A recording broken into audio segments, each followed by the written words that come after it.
Sports time now, and we head over to the sports studio and say good evening to Mark Seal. Mark, give us the team.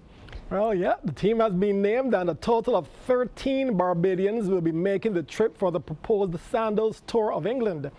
Out of those, 9 have been named in the Windies' 14-man test squad, with the other 4 included among the 11 reserves. CBC's Damien Best spoke with CWI's lead selector, Roger Harper. The 14-member test squad announced for the Tour of England will be missing some key players. Darren Bravo, Shimron Hetmer and Kimo Paul, all of whom had a hand in the triumph over the English in the Caribbean in 2019, have declined the invitation to travel. Lead selector Roger Harper tells CBC Sports that CWI fully respects their decision to choose to do so. That full squad reads then Jason Holder captain, Craig Brathwaite, John Campbell, Jermaine Blackwood, Shea Hope, Alzari Joseph, Kemar Roach, Raymond Reefer, Shamar Brooks, Roston Chase, Raheem Cornwall, Shane Dorrich, Shemar Holder and Nkrumah Bonner. Pacer Shemar Holder and middle order batsman Bonner are the newcomers in the team. I think that situations like this always present opportunities for others. And I think it's a tremendous opportunity for others to showcase their skills and try and cement a place in the West Indies team. Yes, you know, there are players with a lot of experience in some cases, players with significant talent, but like I said, it creates an opportunity. Meantime, the Barbadians among the 11 reserves also making the trip are Keon Harding, Kyle Mears, Shane Mosley and Jamel Warrican. The other players included Sunil Ambris, Joshua De Silva, Shannon Gabriel, Preston McSween, Marquino Minley, Anderson Phillip and O'Shane Thomas. They will travel to train and help prepare the test squad and ensure replacements are available in case of any injury. Harper says it was important that the Windies be self-sufficient once they enter a biosecure environment. There'll be no opportunity to play matches against, other teams. So you had to be able to have enough numbers to play matches within the squad. As well, if there are any injuries or illnesses for whatever reason during the tour, you have to have those replacements on hand because, you have the opportunity to fly a player in. So all that had to be considered. These players have the opportunity of being there, working with the test squad, being part of the whole preparation process, and they will also see how that team operates, what it takes to get prepared and what goes on during test matches. So whenever they have their opportunity, they will feel like they've been there and they're better prepared for it. Now, the entire Windies squad and backroom staff will be tested for COVID-19 this week before the planned departure to the UK on Monday, June 8th via private charters.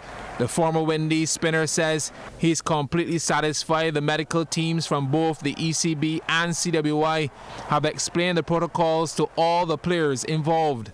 From the time there was talk of this tour coming off, the medical panel and the sports science department have been working assiduously to put this thing together.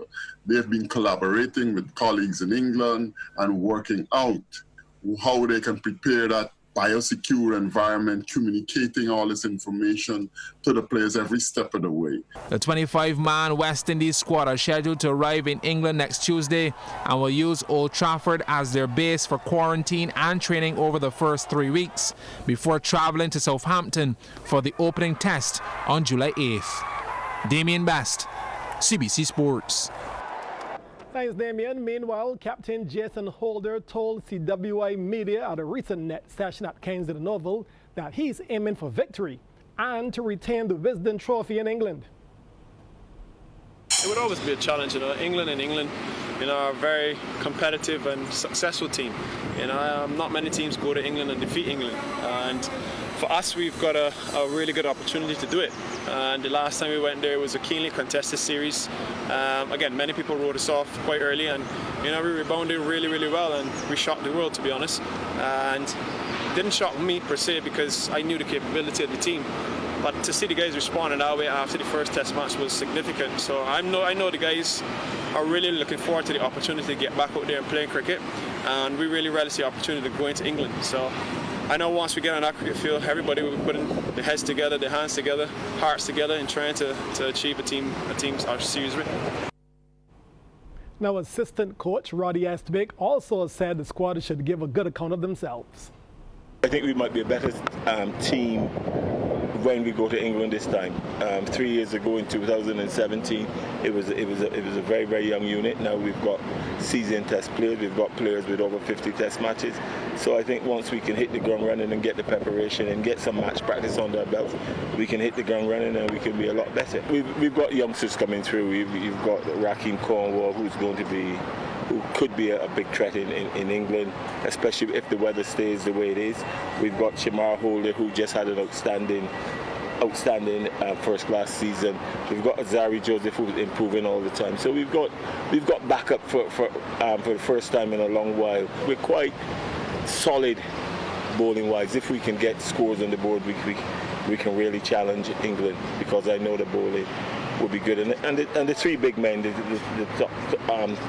all in the top 15 in the world, and that tells you that our bowling unit is really improving. The just concluded E-Rally Barbados has been lauded as a success by organizers Carib Rally Club. The online eSport motor racing club was especially pleased that the entries came from across the globe, with a heavy concentration of competitors from the United Kingdom. The Caribbean region was also well represented among the over 150 competitors across the two events, the E-King of the Hill and E-Rally Barbados. Founder of CRC, Robert Simmons, says it would not have been a success had it not for his support team. There's a few people I'd like to thank really for this event. Firstly, I really got to thank the committee. We really put this together in less than 2 weeks, and there was a lot of moving pieces that needed to be, kind of put together to get this actually moving.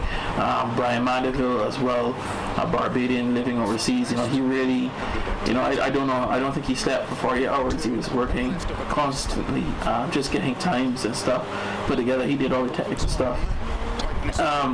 Aside from that, we're really going to thank the Barbados Rally Club for supporting the event, endorsing the event, marketing or helping us get it out there to people. They really helped a lot. They did get a lot of the known drivers to the event as well. I'd like to thank the BMF, Barbados Motoring Federation as well, because they really have embraced the sport as well and want to take this even further throughout the year. Now, many drivers have expressed the desire for the CRC to continue its events, possibly making Rally Jamaica their next simulated event. Simmons says it is something to be considered going forward. We really got go to the table and review this, do a probably significant debrief and see anything we can improve. Certainly there's a few things that we can do, can improve on, and we'll see where it takes us. We could do a Rally Jamaica, we could do some more events here that are well known as well too. So time will tell, and but we do know that we do have the interest to push it even further.